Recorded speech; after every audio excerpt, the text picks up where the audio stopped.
የተከበራችሁ የኢትዮጵያ አርሶና አርብቶ አደሮች ውድ ኢትዮጵያውያን እንኳን ለሰባተኛው ሀገራዊ ምርጫ አደረሳችሁ።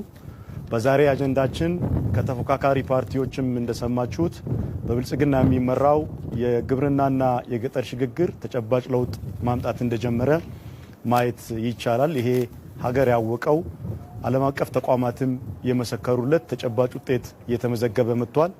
ኢዜማ በስንዴ በኩል እየመጣ ያለውን ለውጥ በከፊል አምኗል። ይሄ ጥሩ ጅምር ነው። የተሰራውን ስራ ተሰርቷል ብሎ መነሳት መልካም ነው።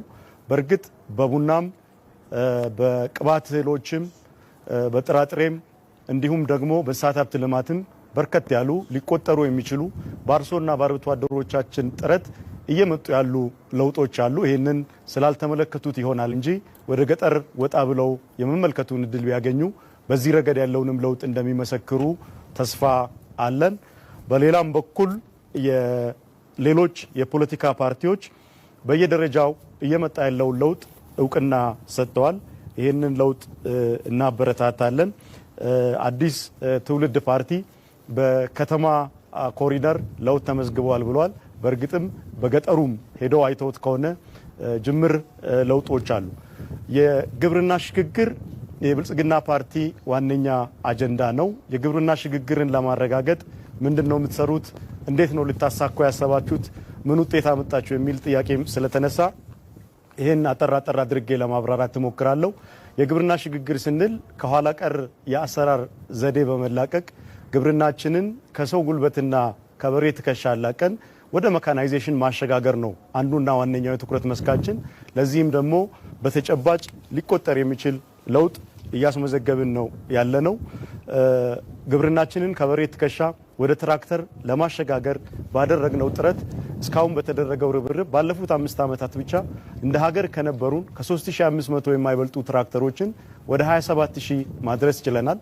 በዚህም ያገኘነው ውጤት እንደ ጅምር ቀላል የሚባል አይደለም። እንደ ሀገር ከምናርሰው መሬት 1/3 ያክሉ በትራክተር እንዲታረስ እድል የተፈጠረበት ሁኔታ ነው ያለው።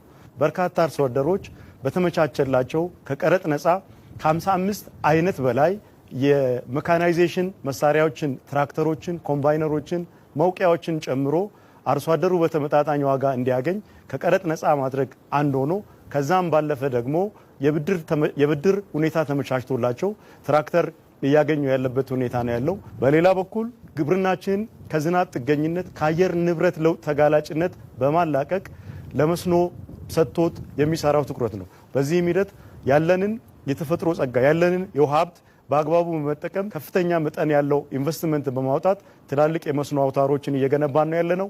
ባለፉት 5 ዓመታት ብቻ ከ500,000 በላይ ፓምፖችን ማሰራጨት ችለናል። በዚህም በመስኖ የሚታረሰው መሬታችን በየአመቱ እየጨመረ እድገት እያስመዘገበ መጥቷል። በቂ አይደለም። እዚህ ላይ ጠንክረን መስራት ይገባናል። ሌላኛው ጉዳይ ቦታን በመጠቀም መሬት ጦም እንዳያድር በማድረግ የማይታረሱ የነበሩ መሬቶችን በማረስ የምናርሰው መሬት በማስፋት የግብርና ሽግግርን ለማምጣት ከፍተኛ ጥረት እያደረግን ነው ያለነው።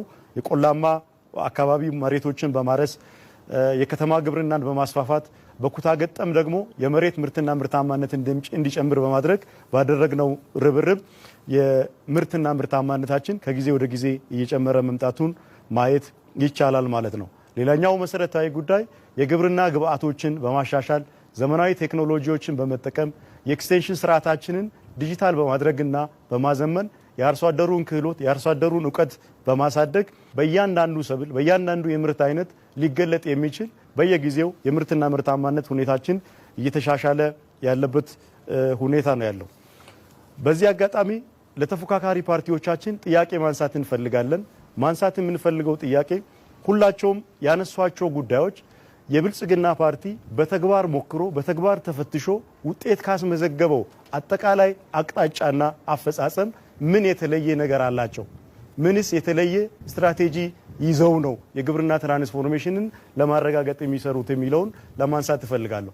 በሁለተኛ ደረጃ የግብርናና የገጠር ትራንስፎርሜሽንን ለማረጋገጥ የመንግስትን ሚና እንዴት ያዩታል? በተለያዩ ሀገሮች የግብርና ትራንስፎርሜሽንን ያረጋገጡ የግብርና ሽግግርን ያመጡ ሀገሮች የመንግስትን ሚና በአግባቡ ተጠቅመውበታል። መንግስት ጸጋን በመለየት አርሶ አደሩን በማስተባበር አስቻይ የሆኑ የፖሊሲ ሁኔታዎችን በማመቻቸት ለውጥን ለማምጣት ከፍተኛ ሚና እንዳለው ይታወቃል።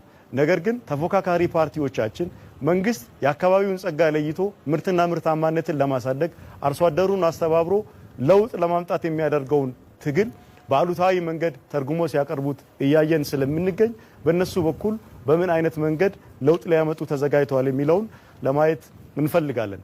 በሌላ በኩል የኛ ሀገር አርሶና አርብቶ አደሮች ባለፉት ዓመታት በስንዴ ልማት፣ በአረንጓዴ አሻራ፣ በእንስሳት ሀብት ልማት በአጠቃላይ የምግብ ዋስትናና የምግብ ሉዓላዊነት ለማረጋገጥ ከፍተኛ ተጋድሎ እያደረጉ ያሉበት ሁኔታ ነው ያለው።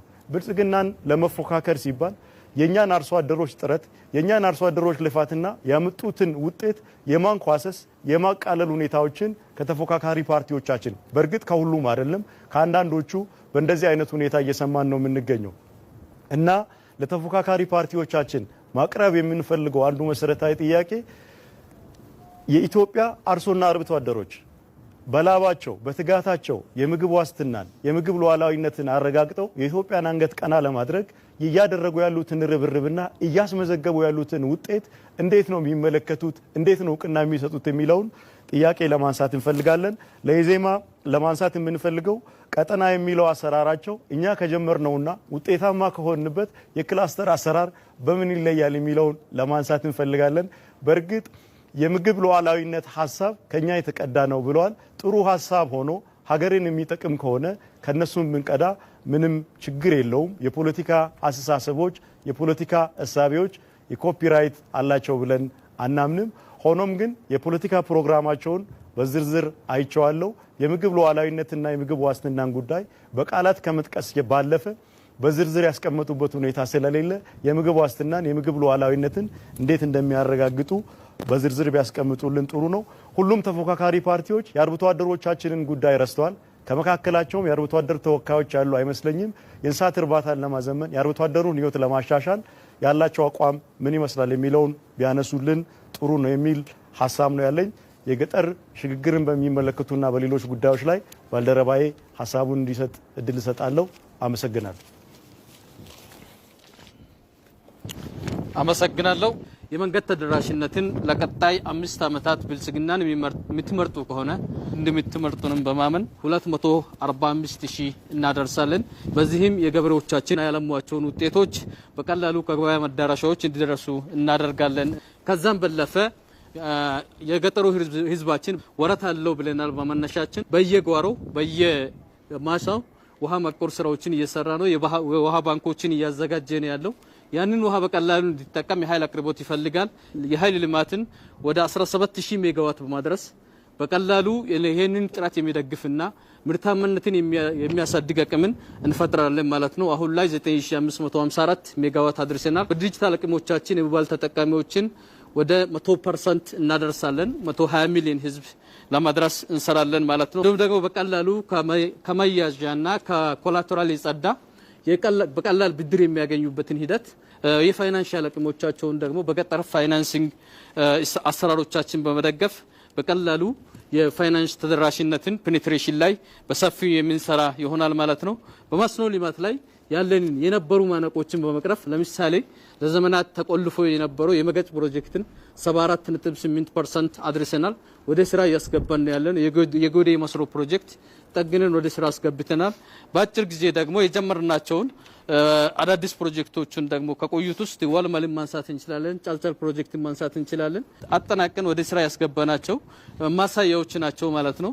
1.5 ሚሊዮን አርብቶ አደሮችን እና ከፊል አርሶ አደሮችን የምግብ ዋስትናቸውን በራሳቸው እንዲያረጋግጡ የነባራዊ ሁኔታን የመስኖ ማዕከል ያደረገ ርብርብ እያደረገ እንገኛለን። መሬትን ወደ ኮሜርሻላይዜሽን እንዲቀይሩ እናደርጋለን ስንል በእንደዚህ አይነት በመሬታቸው የባለቤትነትን ሰርቲፊኬት እየሰጠን ያንን መሬት ላይ ደግሞ የፋይናንስ አቅም እንዲያገኙ ከብድር የጸዳ አገልግሎትን ደግሞ የፋይናንስ አቅርቦትን በማቅረብ ወደ ገበያ ኮኔክት የማድረግ አሰራሮችን እየዘረጋን እንገኛለን። ከተሞቻችን ለዜጎቻችን ምቹ እንደሆኑ እያደረገን ያለ ነው። በከተማ ምቹ በማድረጋችን ብቻ የንግድ አካባቢን ተደራሽነታችንም እያሳፋን እንገኛለን። ለአብነትም ከተማ ጀመርን እንጂ ዛሬ ላይ 7 ከተሞችን ተደራሽ ያደረገ የኮሪደር ልማት እየሰራን እንገኛለን። ይሄንን ስራ አጠናክረን ወደ ገጠር ቀበሌዎችም ተደራሽ አድርገን ሁሉም ከተማ ብቻ ሳይሆን ከተማና ገጠር ተመጋግበው የሚያደርጉበትን ስርዓት እንፈጥራለን። እናመሰግናለን።